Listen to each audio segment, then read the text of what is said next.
आज जिस सिलसिले में हम यहाँ जमा हुए सबने अपना एक वो रखा प्रस्ताव जैसे उनके साथ ट्रीट किया गया, डिस्क्रिमिनेशन जिसने फेस किया, और एक आवाज़ बुलंद की सबने जिनके साथ, क्योंकि मेरे साथ भी ये डिस्क्रिमिनेशन वाली चीज़ हुई है, बहुत ज़्यादा हुई है, मेरे कैरियर को तबाह किया है, ख़त्म किया है, और जिसकी वजह से जो इज्जत, इक्वल वैल्यूज़ मुझे मिलनी चाहिए थी वो नहीं मिली। जाते जाते 1 मिनट मुझे बताया गया, लेकिन ये आप पता नहीं फिर कब हाथ आते हैं हमारे दोबारा। दानिश कनेरिया ने क्या बोल दिया लाला? क्या आप तबलीग दीन में लगे हुए थे? क्या वो कहते हैं जी शाहिद आफरीदी मुझे मुसलमान करना चाह रहे थे मुसलसल? क्या बयान आया है यार मेरे ख्याल में दानिश कनेरिया कोई ऐसा कैरेक्टर नहीं है जिसके बारे में मैं जवाब दूं। ऐसे लोगों को जिन्होंने पाकिस्तान के साथ पाकिस्तान का नाम बदनाम किया दुनिया भर में, ऐसे कैरेक्टरों का मैं क्या जवाब दूं? जब मैं मुसलमान, ये पता नहीं कब की बात कर रहा है कि मैं उसको मुसलमान करने चला था। मेरे ख्याल में जिन दिनों की बात कर रहा था उन दिनों में तो मैं खुद अच्छा मुसलमान नहीं था।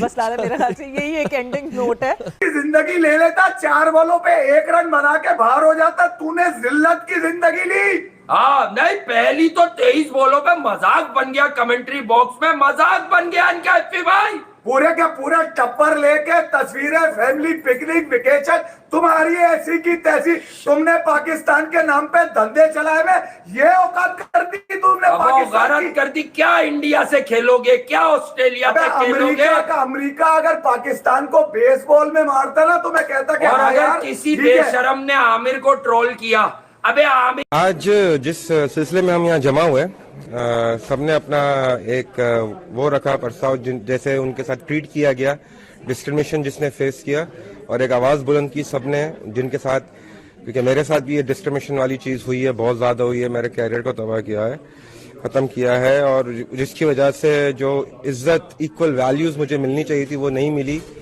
पाकिस्तान में, जिसकी वजह से हम यूएस में हैं अभी, और इससे और ज़्यादा हमें मिल सकता था, इज्जत मिल सकती थी मुझे।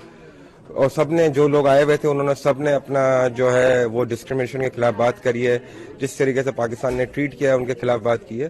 तो मेन मकसद वही था कि अवेयरनेस करवाना था, सबको बताना था, स्पेशली यूएसए को भी हम बताना चाह रहे थे कि कितने लोग सफ़र करते, कितना ज़्यादा प्रॉब्लम है, तो उस पर ज़रा एक्शन ले, और जो है काफी चीजें हैं उसको देखना बहुत जरूरी है, क्योंकि अभी आपने देखा कि रिसेंटली चैंपियंस ट्रॉफी खत्म हुई, ICC champions trophy hosted by Pakistan, but again आप देखिए कि एक ऐसी चीज चली है वहां पर के कहते कि इंडिया ने अपनी मनमानी करी, मैचेस जो है दुबई में खिला लिए, लेकिन अगर उन्होंने मनमानी तो कोई नहीं की, हाइब्रिड मॉडल के ऊपर पहले से एक चीज तय थी, तो चीज तय हुई, और अपना जो फाइनल है वो अपना दुबई में खेला गया। लेकिन आप ये देखें कि एक होस्ट कंट्री था और उसका कोई भी ऑफिशियल जो है वहां पर हमें दिखा नहीं, जो चैंपियंस ट्रॉफी का कोई भी पाकिस्तान क्योंकि जो होस्ट कर रहा था उसका कोई भी ऑफिशियल बंदा उस सेरेमनी में दिखा नहीं।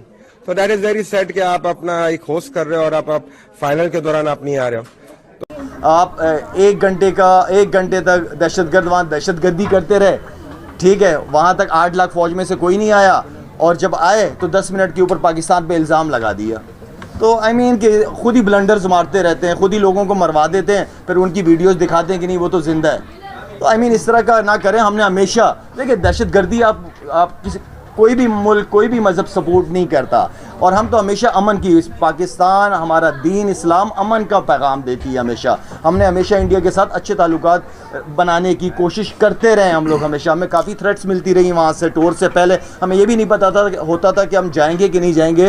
वर्ल्ड कप अगर आपको 16 को याद हो, हम लाहौर में ही थे, हमें तो पता ही नहीं था, मैं एज ए कैप्टन लीड कर रहा था टीम को, तो मुझे तो पता ही नहीं था कि हमने हमारी फ़्लाइट होनी है कि नहीं होनी। तो आई मीन स्पोर्ट्स जो है ना वो हमेशा मैं बात करता हूँ कि स्पोर्ट्स डिप्लोमेसी हमेशा बेस्ट रहती है।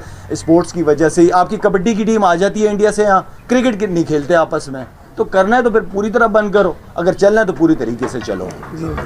शायद से ही से मुलाकात हुई थी आपकी और उसमें आपने डिस्कशन की थी चेयरमैन के हवाले से, तो उनका कोई पॉजिटिव रिस्पांस आया था इस हवाले से जो आपने कहा था कि एक जॉब होनी चाहिए? कादिर, इतनी पुरानी बातें तुम पूछ रहे हो मुझसे, वो हो गई है वो। देखें, असल चीज़ ये है कि अगर मैंने आर्मी चीफ साहब से कोई बात की है तो मैंने कोई चुगली नहीं की, मैंने वही बात मोहसिन नकवी साहब से भी की है, ठीक है। पहले मैंने मोहसिन नकवी साहब से की है, फिर वैसी मुलाकात हो गई तो उनसे भी मैंने बात की है, और मैंने कोई नेगेटिव बात नहीं की है।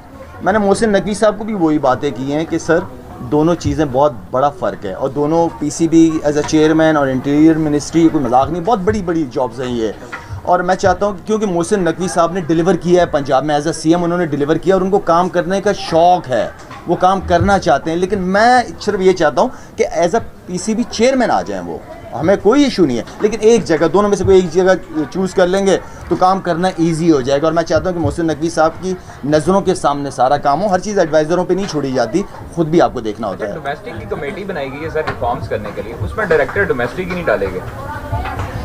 आई मीन ये पूछने वाला सवाल है, तो मीडिया में आप हो, तुम्हें पूछो जाके उनसे कि क्यों नहीं डाला। अभी बात हुई रिफॉर्म्स के हवाले से, हमारे 2 साल के बाद, 3 साल के बाद, अगर 7 साल बाद रिफॉर्म्स करते हैं, तो ऐसे कैसे आप क्रिकेट ठीक होगी जब आपको ये पता ही नहीं है कि अगले साल हमने क्या क्रिकेट खेलनी है, 8 टीम में खेलेंगे, 6 टीम में खेलेंगे, क्या कहेंगे ऐसे? यार मैं एक बात बताऊँ आपको, हमारे जितने, जब क्योंकि क्रिकेट स्ट्रगल कर रही है हमारी, ठीक है ना, मैं ये समझता हूँ कि हमारा जो भी नेशनल टीम का प्लेयर है उसको डोमेस्टिक सीज़न में जाने की कहीं इजाज़त नहीं होनी चाहिए। 5 से 6 मैचेस वो डोमेस्टिक क्रिकेट के खेलेगा 4 डे, एंड देन फिर उसके बाद जो दुनिया में लीग हो आप इजाज़त दो, लेकिन प्लेयरों को साथ साथ में रेस्ट भी चाहिए। ये नहीं है कि हमारा हर प्लेयर जो है वो सिलेक्शन कमेटी बांग्लादेश के ख़िलाफ़ भी खिला रहे हैं, हम जिम्बाब्वे के ख़िलाफ़ भी खिला रहे हैं, आयरलैंड के ख़िलाफ़ भी खिला रहे हैं, नहीं, आप प्लेयर्स को रेस्ट चाहिए होता है, चाहे कोई भी प्लेयर हो, चाहे वो शाहीन हो, बाबर हो, रिजवान हो, इन लोगों को रेस्ट चाहिए। रेस्ट इसलिए चाहिए कि पीछे आपके डोमेस्टिक में जो परफॉर्मर्स हैं एटलीस्ट उनको तो चांस मिल सके ना।